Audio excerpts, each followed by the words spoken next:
Before we begin, I want you to take a second and ask yourself a question. Am I truly living to my potential? Or am I just surviving? Everybody wants to change their life until they realize what change really demands. Change doesn't happen in comfort. It doesn't come wrapped in motivation or handed to you because you wish for it. Real change is born in pain and struggle and discomfort. The truth is, suffering is not the enemy. It's the process of transformation. Every person who has ever achieved something extraordinary has walked through a fire most people run from. Pain reveals who you really are when everything comfortable is stripped away. It exposes the lies you tell yourself about how hard you work, how much you want it, and how far you're willing to go. It's easy to talk about goals when life feels good. But when you're cold, tired, broken, and alone, when everything inside you screams to quit, that's when your character shows up. That's when you meet the part of yourself that decides whether you're just interested or truly committed. Most people never meet that version of themselves because they stop the moment things get uncomfortable. They've been taught that pain is a signal to stop. But pain is not the signal to quit. It's the signal that you're growing. When your muscles burn in the gym, they're breaking down so they can rebuild stronger. The same thing happens to your mind and spirit. Every difficult experience, every setback, every heartbreak is a form of resistance training for your soul. It's how life tests your capacity to endure. And the more you embrace it, the more you expand what you're capable of. Think about the moments in your life when you grew the most. It wasn't when everything went your way.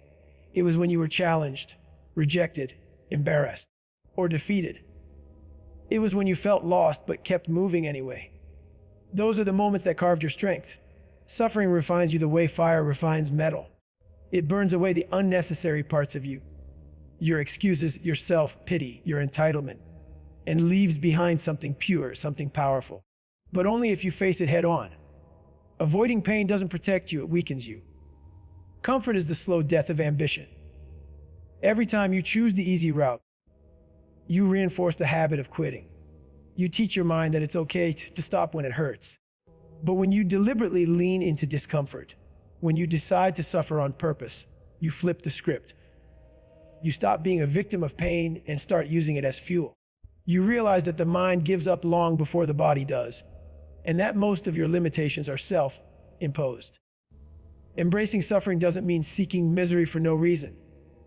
It means understanding that pain has purpose. It means finding meaning in the grind, in the exhaustion, in the days you don't want to show up, because those days are the ones that shape you. Every rep, every mile, every late night when no one's watching, every time you fight the voice that says, "I'm done." That's when the real work happens. That's when you become something more than you were yesterday. Suffering teaches you to respect effort. It builds humility. It makes success meaningful. Without pain, success feels empty because it costs nothing. Without struggle, you can't appreciate growth because you never had to earn it. The beauty of suffering is that it gives your victories value. It forces you to fight for what you want, and in that fight, you learn to value yourself. So when the pain comes, and it always will, don't hide from it. Don't complain. Don't numb it. Let it shape you. Let it teach you. Because somewhere in that struggle is the version of you that you've been trying to find. And you will never meet that person until you embrace the suffering and discover the power that lives inside your pain. The mind is the most powerful weapon you possess. But for most people, it's also their greatest enemy. It's the voice that whispers doubt, fear, and excuses. It tells you to stop when you're tired, to play it safe when things get hard, to settle for less when you know you can do more. The mind is built to protect you from pain, not to push you toward greatness. It craves comfort, stability, and routine. But comfort is where dreams go to die. If you want to master your life, you must first learn to master your mind. You have to callous it the same way you would callous your hands from hard work. Through repetition, through discomfort, through facing what you fear until it no longer controls you. Every single day, your mind is giving you a way out. It's constantly negotiating with you, trying to convince you that you've done enough, that you deserve a break, that you can quit now, and no one will care. That's the trap. That's the reason most people never reach their potential. They let their emotions dictate their actions. They obey the voice in their head that says, "It's too hard," instead of challenging it. Mastering your mind means recognizing that your thoughts are not commands. They're just noise. You can choose which ones to listen to. The moment you stop obeying every thought that enters your head is the moment you take back control of your life. When you decide to push past your mental limits, something powerful happens. You realize that most of your barriers are self-created. The body is capable of so much more than the mind allows it to believe. When your mind says you're done, you've only reached about 40% of your true potential. That means 60% of your strength, endurance, and capability are still untapped. But you can't access that until you train your mind to ignore the instinct to quit. Callousing your mind means exposing it to hardship until struggle feels familiar. It means doing what you don't want to do, not once, but over and over, until your brain learns that discomfort is not danger. It's simply part of the process. When you wake up early to train while everyone else sleeps, when you study longer, when you face rejection and keep showing up anyway, you're building mental armor. Each time you push through resistance, you're adding another layer to that armor. Over time, your tolerance for pain, fear, and doubt increases. You stop being shocked by difficulty. You stop being fragile. You become mentally unbreakable. That doesn't mean the negative thoughts disappear. It means they no longer own you. They lose their power because you've proven, again and again, that they lie. The mind must be trained with the same intensity as the body. You don't just wake up mentally tough. You earn it. You earn it by facing what scares you, by failing and coming back stronger, by doing the work no one else wants to do. It's not glamorous. It's not inspiring in the moment. It's lonely, repetitive, and exhausting. But that's where true toughness is forged, in silence, in solitude, in the battle between you and your own thoughts. Mastering your mind is not about eliminating weakness. It's about dominating it. It's about standing in the storm of your own self-doubt and saying, "I'm not listening." It's about teaching your brain that the only way out is through. Every time you override that voice that tells you to stop, you make your mind stronger. Every time you do what you said you would do, even when you don't feel like it, you earn respect from yourself. That's real confidence, not from words or affirmation, but from proof. The proof that you can rely on yourself when it counts. The mind is a battlefield, and the enemy lives inside you. But so does the warrior. The more you push, the more that warrior takes control. You'll never silence the fear or the doubt, but you can learn to fight through them until they fade into background noise. That's how you build a mind that cannot be broken. That's how you create the mental calluses that protect you from quitting when everything hurts. Because at the end of the day, your mind will either make you unstoppable or it will keep you ordinary. The choice is yours every single time you decide whether to listen to that voice or silence it with action. There comes a moment in every person's life when they have to stop running from themselves. You can only hide behind excuses for so long before reality catches up.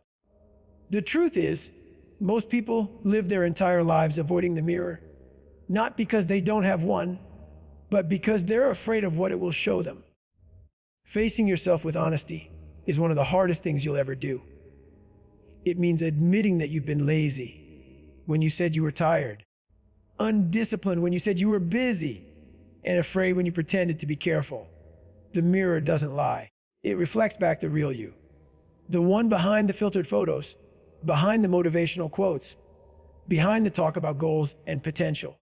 When you stand in front of that reflection and face your flaws without denial, that's where change begins. Most people will spend years blaming everything but themselves. They blame their job, their upbringing, their environment, their luck. They point fingers in every direction except inward. It's easier that way. It's easier to believe the world is unfair than to admit you've been holding yourself back. But until you take ownership, nothing will ever change. Accountability is the foundation of growth because it strips away illusion. When you take responsibility for your situation, you gain the power to change it. When you don't, you give that power away. You become a passenger in your own life, waiting for circumstances to shift instead of steering your own direction. Looking in the accountability mirror is not about self-hate or guilt. It's about radical self-awareness. It's about saying, this is who I am right now, but it's not who I have to stay. It's an act of courage because it forces you to confront the truth that you are both the problem and the solution. You can't fix what you refuse to face. The person in that mirror knows the truth. They know when you're lying about how hard you're trying. They know when you make excuses. They know every shortcut you've taken, every time you've settled for less, every promise you've broken to yourself. You can fool the world, but you can't fool the mirror. When you start being honest with yourself, you'll realize how much time you've wasted trying to avoid discomfort. You'll see all the moments you quit early, all the times you chose comfort over commitment. But that realization isn't meant to destroy you. It's meant to free you. Because once you see the truth, you can finally start changing it. Accountability transforms shame into power. Instead of hiding from your flaws, you turn them into fuel. You use your past as proof of what needs to change, not as an excuse for why it can't. The process is not pleasant. It's brutal. It's emotional. You want to look away. You'll want to justify. You'll want to blame. But every time you stand there and tell yourself the truth, you take back control. You build integrity one honest conversation at a time. The mirror becomes your coach, your therapist, your challenger. It's not there to judge you. It's there to wake you up. When you hold yourself accountable, you stop depending on others to validate you. You don't wait for someone to motivate you or remind you of your goals. You do it yourself because you know no one is coming to save you. Accountability breeds respect from others, but most importantly, from yourself. You start to trust your own word again. You start to believe in your own effort. Every time you do what you said you'd do, you rebuild the bridge between who you are and who you want to be. That's the power of the accountability mirror. It shows you what's real. It forces you to own your story, no matter how messy it is. And when you do that, you become unstoppable because there's nothing left to hide from. The mirror stops being your enemy and becomes your weapon. It becomes a reminder that truth, no matter how uncomfortable, is always the first step to transformation. Big goals inspire people, but they also intimidate them. Everyone loves to talk about chasing dreams, achieving greatness, transforming their lives. But when the vision feels too far away, most people never take the first step. They look at the mountain and convince themselves it's impossible to climb. That's why so many quit before they even start. The secret is to stop focusing on the mountain and start focusing on the next step. That's what the 1% rule is all about. Winning small every single day. It's about understanding that massive change doesn't come from one grand gesture. It comes from tiny, consistent actions that stack up over time. You don't have to overhaul your life in one night. You just have to be a little better today than you were yesterday. Discipline doesn't explode into existence. It grows quietly through repetition. Each day you follow through on your word, even in the smallest way, you strengthen your foundation. It's not glamorous. It's not the stuff people post on social media. It's the early mornings when no one's watching, the extra reps when you're exhausted, the nights when you choose progress over comfort. Those moments seem insignificant in isolation, but they're what build momentum. And momentum is everything. Once it starts rolling, it feeds itself. The problem is, most people underestimate how much power small wins have because they don't provide instant results. The modern world has conditioned us to expect transformation overnight. But real growth doesn't happen on your schedule. It happens when you commit to the process, regardless of how long it takes. Improving by 1% each day may not sound like much, but over time, it compounds. 1% better every day doesn't add up. It multiplies. In a year, that's not 365% better. It's more than 37 times better because progress builds upon itself. Every small win becomes the foundation for the next. You become stronger, sharper, more disciplined. Not because of one huge victory, but because of thousands of tiny decisions made when it would have been easier to quit. That's what separates the successful from everyone else. The winners don't wait for perfect conditions or big breakthroughs. They focus on consistency. They understand that small, repeated effort beats occasional bursts of greatness every time. The 1% rule teaches patience. It reminds you that mastery takes time. You can't rush excellence, and you can't fake consistency. Every day you show up, even when you don't feel like it, you're sending a message to your subconscious. This is who I am. Eventually, that identity takes over. You stop needing motivation because your habits start doing the work for you. The small wins you accumulate become part of your character. You start to trust yourself, and that self-trust becomes confidence. The kind of confidence that doesn't need applause or validation, because it's built on proof. The danger of chasing perfection is that it paralyzes action. You tell yourself you'll start when you have more time, more energy, more clarity. But waiting kills progress. There will never be a perfect day to start. The perfect day is today, and the perfect amount of progress is whatever you can give. Even 1% counts. You may not see it now, but every time you do something that moves you forward, no matter how small, you're changing your trajectory. Over time, that shift compounds into transformation. Winning small every day also builds mental resilience. It forces you to focus on process over outcome. You stop being addicted to results and start valuing effort. You learn to show up without guarantees, to grind without applause, to trust the work even when progress is invisible. That mindset is where real power lies. Because when life throws chaos your way, the person who's been practicing daily discipline doesn't crumble. They adapt. They know how to keep going when things get hard, because that's what they've trained for. The 1% rule isn't about doing everything perfectly. It's about doing something consistently. It's about stacking effort on effort until the world can't ignore what you've built. When you start living this way, progress stops being a mystery. You stop wishing for change and start creating it. The compounding effect of small wins turns ordinary people into unstoppable forces. Not because they're lucky or gifted, but because they've mastered the discipline of showing up every single day, no matter what. One of the biggest lies people believe is that there's a finish line in life, that one day, after enough hard work, they'll finally make it. They'll have the success, the body, the money, the peace, and then they can relax. But the truth is, there is no arrival. There is no point where you're done growing, done struggling, done learning. The moment you start to believe you've arrived is the moment you start to decay. Comfort is the silent killer of greatness. It lulls you into thinking you've earned the right to stop pushing, to stop grinding, to stop testing your limits. The truth is, the fight never ends. The pursuit never stops. You can rest for a moment, but if you stay there too long, life will pass you by, and you'll forget what it means to be hungry. Staying hard means staying sharp, staying committed to the grind, even when you don't need to. The world's tough. It means keeping the same level of intensity when you're on top as you had when you were clawing your way from the bottom. Most people only fight when they're desperate. They grind because they have to, not because they want to.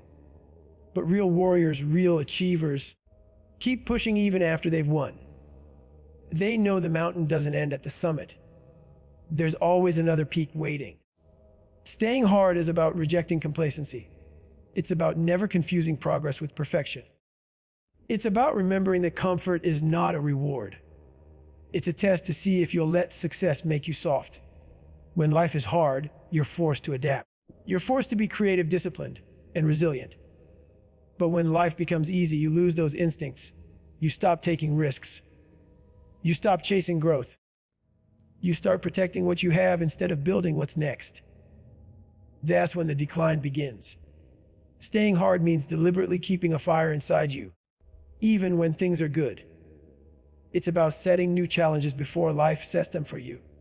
It's about waking up each day knowing that the battle is never over, that there's always another level, another skill, another standard to meet. You stay hard by refusing to be satisfied. People often misunderstand this mindset. They think it means being miserable or never enjoying life. It doesn't. It means staying disciplined in your pursuit of excellence. The world's tough. It means staying humble enough to know there's always more to learn. Stronger enough to keep pushing even when no one's watching. And wise enough to understand that the journey itself is the reward. The struggle isn't punishment, it's privilege. Because the struggle is where you find meaning. When you stay hard, you're choosing the harder path on purpose, because you know that comfort kills growth, and growth is the only thing that makes life fulfilling. Staying hard also means staying honest with yourself and with your effort. Success can trick you into thinking you're still putting in the same work you used to, but you're not. You start cutting corners, rationalizing, lowering your standards just a little. Then, one day, you wake up and realize the edge you once had is gone. You've become what you swore you wouldn't: soft, complacent, ordinary. The only way to prevent that is through constant self-audit. Every day you ask yourself, am I still chasing improvement, or am I hiding behind my past effort? The grind doesn't stop when you win, it intensifies, because now the battle is against comfort, ego, and complacency. There's something sacred about staying hungry when you could afford not to be. It means you're driven by purpose, not pressure. It means your motivation comes from within, not from fear or validation. When you stay hard, you live with a relentless mindset that says, I'm grateful for what I have, but I'm not done. You stop being afraid of starting over, because you understand that every new beginning is proof that you're still alive, still growing, still in the fight. The person who stays hard understands that life is constant evolution. There's no final version of you.